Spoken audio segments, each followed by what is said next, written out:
Ask Mufti Tariq Masood.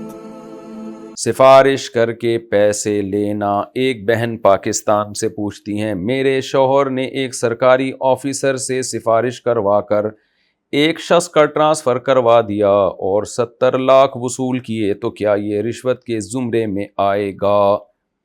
کیوں نہیں آئے گا بھائی؟ ٹرانسفر کے تو گورنمنٹ کے ایک اصول ہیں، انہی اصولوں کی بیسس پہ ٹرانسفر کا ہر ایک کا ٹائم ہوتا ہے۔ اب ٹرانسفر کسی اور کا ہونا تھا، انہوں نے رشوت لے کے دوسرے کا کروا دیا، تو یہ غیر قانونی کام ہے، تو اس لیے یہ ان کے لیے جائز نہیں ہے یہ رقم وصول کرنا۔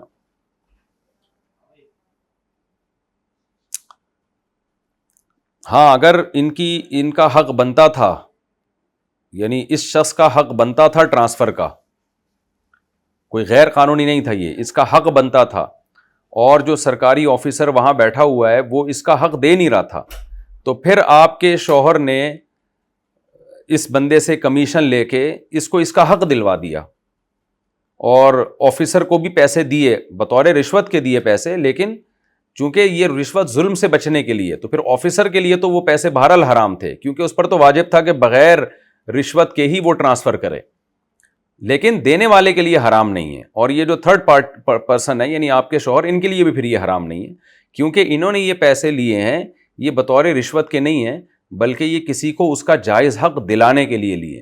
رشوت یہ اس شخص کے حق میں ہوگی جو آفیسر ہے، جس پر لازم تھا کہ بغیر پیسے لیے کام کرتا، اس نے کیوں لیے؟ اس کو گناہ ہوگا ایسے موقع پہ۔ پھر آپ کے شوہر کے لیے اس کنڈیشن میں یہ پیسے حلال ہوں گے۔